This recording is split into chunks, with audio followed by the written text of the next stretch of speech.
so pleased that you have taken time to read the book and pose some questions and give some comments. So I will just be not too long here. I think it's very valuable to have a discussion here, but I really want the rest of you also then to join in if you want.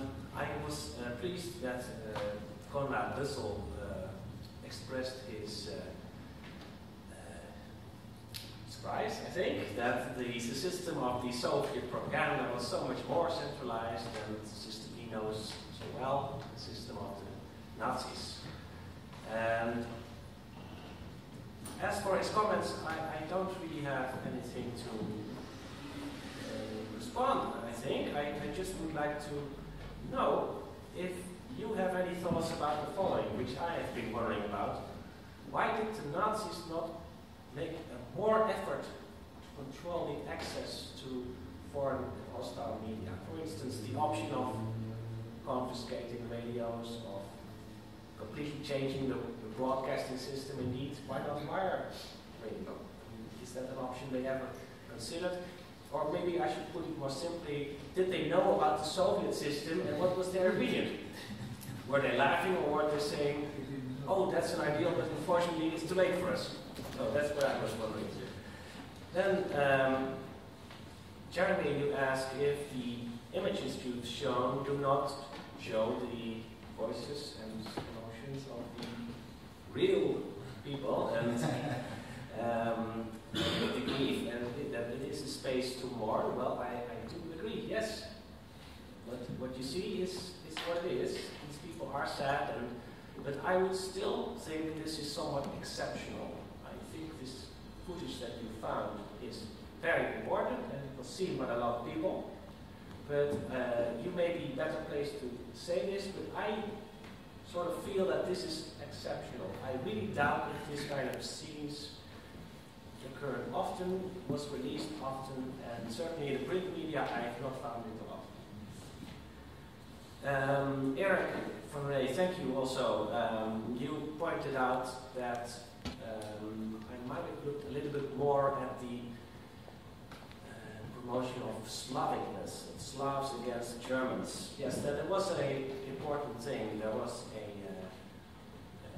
group of people that once in a while appeared in the media and then spoke on behalf of the Slavs. That is something that was quite remarkable.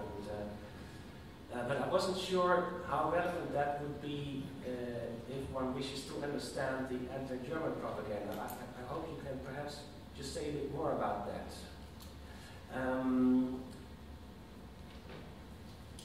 And you have a few doubts whether or not I should really separate the desire to control and the desire to mobilize. Maybe I separated too much. Yeah, I've thought about that myself, but on the other hand, I thought let's make a point and let's get this debate going. And they were not clear themselves, the propagandists. They were not really writing frank reports that let's emphasize control more.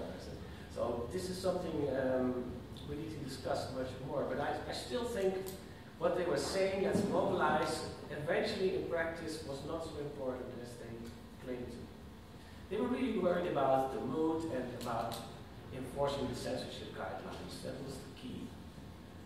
Nancy, you asked me about whether or not the people who were interviewed after the war and those people who had actually ended up in the Western zone of occupation, West Germany, they were interviewed by Harvard University, and it's now online, it's a wonderful project, it's in English.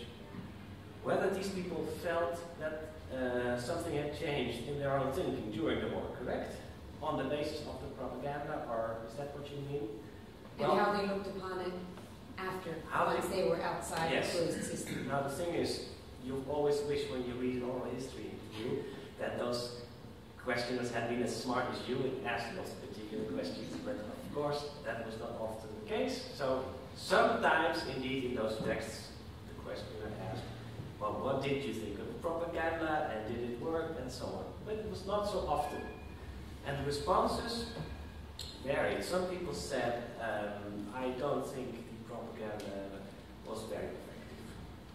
people disbelieved it and basically relied upon rumors. Another group said, actually it could be quite effective. They were not usually clear whether or not this had implications to them. And the third group sort of mixed it. They said initially there was a lot of disbelief, then through rumors and word of mouth,